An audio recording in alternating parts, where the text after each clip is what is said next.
யாக்கோபை குறித்து வேதம் நமக்கு சொல்லுகிறது. வாசிக்கலாம்.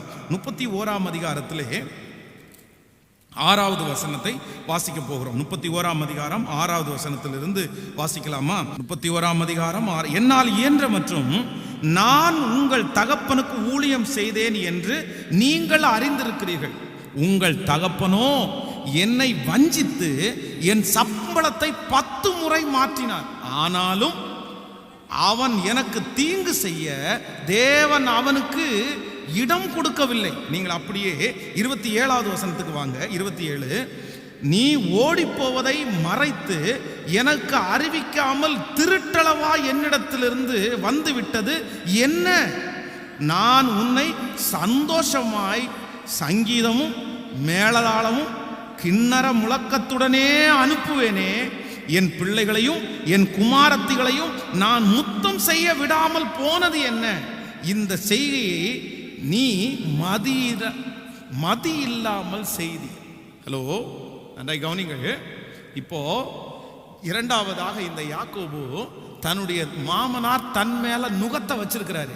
ஃபர்ஸ்ட் அந்த நுகத்தை அவன் விரும்பல. இரண்டாவது, அந்த நுகத்திலிருந்து எப்படியாவது வெளியே வர வேண்டும் என்று அவர் நினைச்சிட்டார்.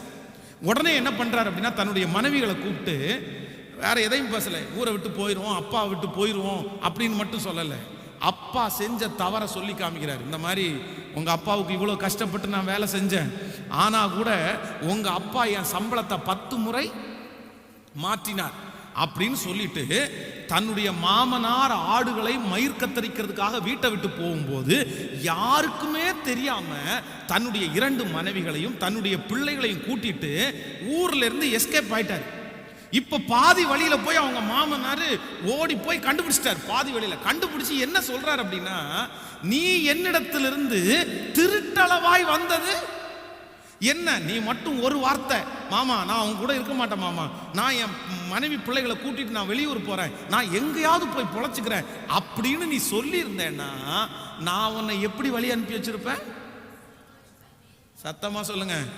சந்தோஷமா கொட்டு மேளெல்லாம் வர சொல்லி உனக்கு அப்படியே கீத வாத்தியங்கள் எல்லாம் வாசிக்க பண்ணி டான்ஸ் பண்ணி என் பிள்ளைங்களை எல்லாம் நான் ஒரு 10 முத்தம் கொடுத்து சந்தோஷமா அனுப்பி வச்சிருப்பேன். ஆனா நீ இப்ப எப்படி வந்த? திருட்டளவாய் வந்த. நான் சொல்றேன், இது இந்த மாமனாருக்கே அடுக்குமா இந்த வார்த்தை? எத்தனை வருஷம் மருமகன் வீட்டுக்கு வந்திருக்கு? எத்தனை வருஷம் ஆச்சு? 20 years. 20 வருஷம். 20 வருஷத்துல ஒரு நாள் கூட தன்னுடைய மருமகனை பார்த்து, எப்பா நீ என் வீட்டில் வந்து 2-3 நாளைக்காக வந்த, உங்க அண்ணனுக்கு பயந்து என் வீட்டில் வந்த, இப்போ உங்க அண்ணனுடைய கோபம் மாறி இருக்கும், சரி பரவாயில்ல அங்க போட்டா கூட பரவாயில்ல, நான் ஒரு 10 ஆடை கொடுத்துட்றேன், நீ ஏற்கனவே 2 பிள்ளைகளுக்காக 14 வருஷம் ஆகி போச்சு, 7 வருஷம், இனி என் கூட நீ இருக்க வேண்டாம், இப்போ 2 பிள்ளைகளை கல்யாணம் பண்ணதுக்கு அப்புறமாவது நீ தனியா வாழ்ந்து நீ முன்னுக்கு வா அப்படின்னு சொல்லி அனுப்ப வேண்டிய அந்த மாமனாரு 10 முறை சம்பளத்தை மாற்றி கிட்டத்தட்ட 20 வருஷம் அவனை அடிமையா உட்கார வச்சுட்டு இப்ப என்ன சொல்றாரு அப்படின்னா, ஒன்னா கீத வாத்தியத்தோட அனுப்பியிருப்பேன். ஹலோ, உங்களுடைய கழுத்துல நுகத்தை வச்சிருக்கிற நிறைய பேரு இந்த லாபான மாதிரி தான் சொல்லுவாங்க. ஹலோ, கொஞ்சம் பொறுமையாரு, கொஞ்சம் வெயிட் பண்ணு, உன்னை எப்படி அனுப்ப போறேன்?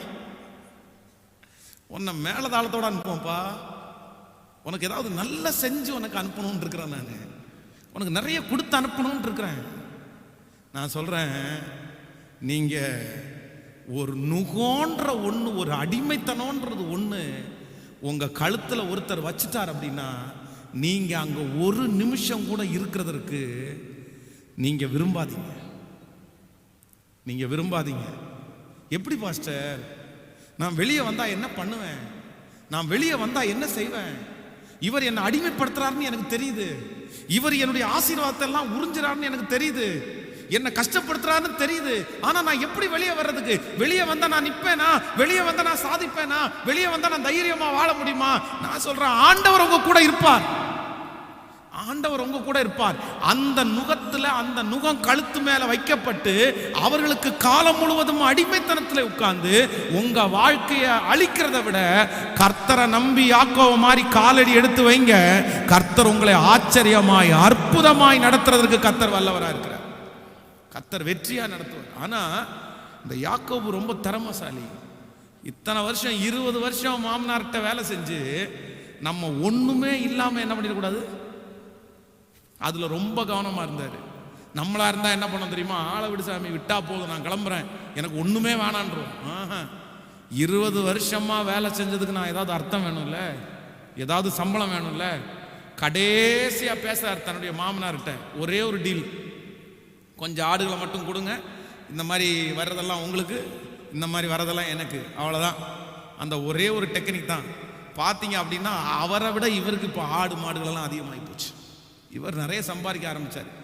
அப்போது தன்னுடைய மாமனாரை விட்டு வெளியே வரும்போது வெறுமையாக வரல, அவருக்குரிய கஷ்டப்பட்ட ஆசீர்வாதத்தை அவர் சம்பாரித்து தான் வந்தார். ஆமேன்னு சொல்லுங்கள். நம்ம நிறைய பேர் எல்லாத்தையும் விட்டுவிட்டே வருவோம், எல்லாத்தையும் இன்னொருத்த கையில் கொடுத்து விட்டே வருவோம். இல்லை இல்லை இல்லை, ரொம்ப கவனமாக இருக்க வேண்டியது என்ன அப்படின்னா, ஆண்டவரே என் மேலே வச்சிருக்கிற நுகம் எனக்கு தெரியுது, அதை விட்டு நான் என்ன பண்ணணும் அப்படின்னா உடனே வெளியே வருவதற்கு எனக்கு ஒரு உதவியை செய்யுங்க ஆண்டவரே. எத்தனை பேர் ஆமோதிக்கிறீர்கள்? நம்பர் 1, ஃபஸ்ட்டு அந்த நுகத்திலே இருக்கிறதற்கு நீங்கள் விரும்பக்கூடாது. நம்பர் 2, இரண்டாவது, அந்த நுகத்திலிருந்து வெளியே வருவதற்கு நீங்கள் ஒரு பெரிய முயற்சி எடுக்கணும். ஆமோதிக்கிறீங்களா? எத்தனை பேர் விசுவாசிக்கிறீங்க? ஃபஸ்ட்டு நமக்கு என்ன இருக்கக்கூடாதுன்னா, அதில் இருக்கிறதுக்கு இஷ்டம், அதை ஜாலியாக நினைக்கக்கூடாது, அதை சந்தோஷமாக நினைக்கக்கூடாது, அதை கர்த்தர் நம்ம மேலே வச்சிருக்கிறாருன்னு நினைக்கக்கூடாது. அதுலேருந்து வெளியே வரணும். இரண்டாவது, அதிலிருந்து வெளியே வருவதற்கு நீங்கள் சில நேரத்தில் சில தீர்மானங்களை எடுத்துத்தான் ஆக வேண்டும். ஆமேன்னு சொல்லுங்கள். நான் அந்த நுகத்தில் என்ன பண்ண மாட்டேன்னா இருக்கவே மாட்டேன். ஆமோதிக்கிறீங்களா? என்னை விடுதலை ஆக்கிற கர்த்தர் என் கூட இருக்கிறார். அப்படியே கையை மேலே உயர்த்தி சொல்லுங்க, ஆண்டவரே அந்த நுகத்திலிருந்து வெளியே வருவதற்கு எனக்கு ஒரு சின்ன கேப்பை கொடுங்க ஆண்டவரே. ஹல்லேலூயா, ஹல்லேலூயா. சத்தத்தை உயர்த்தி சொல்லுங்க, ஆண்டவரே இந்த யாக்கோபுக்கு கொடுத்த மாதிரி ஒரு ஞானத்தை எனக்கு கொடுத்துருங்க ஆண்டவரே, ஒரு வழியை எனக்கு கொடுத்துருங்க ஆண்டவரே. எப்படி யாக்கோபுனுடைய மனைவிகள் அவன் சொன்னதை கேட்டு ஒத்துக்கொண்டார்களோ அதே போல எனக்கு ஒரு அனுகூலத்தை கொடுங்க ஆண்டவரே. இந்த அடிமைத்தனத்திலிருந்து நான் வெளியே வரணும். இந்த நுகம் என்னை விட்டு எடுக்கப்படணும். இந்த நுகம் என்னை விட்டு எடுக்கப்படணும். ஹல்லேலூயா. கைகளை அசைத்து ஒரு ஹல்லேலூயா சொல்லு. நான் என்ன பண்ணுவேன்னு நினைக்காதீங்க. நான் மாசம் 10 வருஷமா மாசம் வட்டி வாங்கி இவர்கிட்ட கடன் வாங்காம என்னால் ஓட்ட முடியல, இல்லை இவரை நான் பகைச்சிட்டேன்னா என்ன பண்றது அப்படின்னு நினைக்காதீங்க. இனி வாங்க மாட்டேன்னு நான் தீர்மானம் எடுத்தா என்ன பண்றது அப்படின்னு நினைக்காதீங்க. ஆண்டவர் யாக்கோபு மாதிரி ஒரு முடிவு எடுக்க சொல்றாரு. மாமனாரும் உங்களை சோறு கொடுத்து காப்பாற்ற முடியும் அப்படின்னா அழைச்ச ஆண்டவரால சோறு கொடுத்து காப்பாற்ற முடியாதுதான். சொல்லுங்க, முடியாதா? அதான் யாக்கோபு சொல்லும்போது சொல்றாரு, ஈசாக்கின் பயபக்திக்குரியவர் என்னோடு இராமற் போயிருந்தா நீர் என்னை எப்படி அனுப்பியிருப்பீர்? என்னை வெறுமையாய் அனுப்பியிருப்பீர். அன்பு தேவ பிள்ளையே, நம்முடைய கழுத்துல நுகத்தை வைக்கிறவங்க நம்ம எத்தனை வருஷம் 20 வருஷம் பாடுபட்டாலும் நம்மளை எப்படிதான் அனுப்புவாங்க அப்படின்னா வெறுமையா அனுப்புவாங்க, வெறுமையா அனுப்புவாங்க, வெறுமையா அனுப்புவாங்க. ரொம்ப கவனமா இருக்க வேண்டியது என்ன அப்படின்னா, நான் யாருக்கும் அடிமையானவன். சொல்லுங்க எல்லாரும், நான் யாருக்கும் அடிமையானவன் அல்ல. யாரும் என் கழுத்தில் என்ன வைக்க முடியாதுன்னா, ஆசையை காமிச்சு பொருளை கொடுத்து.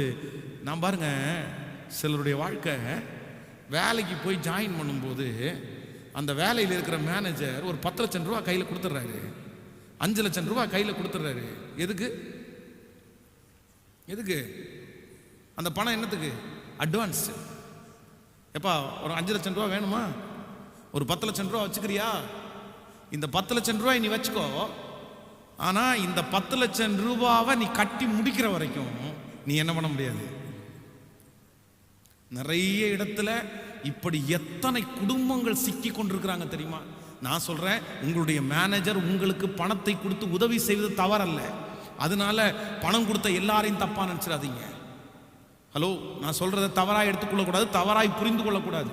சிலர் உங்க மேல அன்பு வச்சு உங்களை டெவலப் பண்ணணுன்றதுக்காக கொடுத்துருப்பாங்க. அவங்க நல்லவங்களா இருப்பாங்க. அதனால அந்த வேலையை விட்டுட்டு அவ்வளவுதான், இவரை என்ன அடிமைப்படுத்துறாரு, நான் விட்டு போறேன் அப்படின்னு சொல்லி எங்கேயாவது ஒரு இடத்துல போய் அப்புறம் நீங்க இதை விட கஷ்டப்பட்டு இருக்க கூடாது. இல்ல இல்ல இல்ல, நீ ரொம்ப தீர்மானம் எடுக்கணும். நான் சொல்ல வர்றது வேலையை சொல்ல வரல. வேலை, சம்பளம் இதெல்லாம் தனி. ஆனால் நுகம் அப்படின்னா அடிமைப்படுத்துகிறது. ஒரு கடனை கொடுத்து, ஒரு வட்டிக்கு பணத்தை கொடுத்து பணத்தை கொடுத்து கொடுத்து கொடுத்து அவங்களை அப்படியே கண்ட்ரோல்லே வச்சுக்கிறது. வெளியே போகாம, எனக்கு என்ன தேவைடா, உனக்கு என்ன தேவைடா, நான் செய்யறேன். இல்லை இல்லை இல்லை, ஆண்டவருடைய பிள்ளைகள் அதிலிருந்து வெளியே வருவதற்கு முயற்சி எடுக்கும். ஆமேன்னு சொல்லுங்க.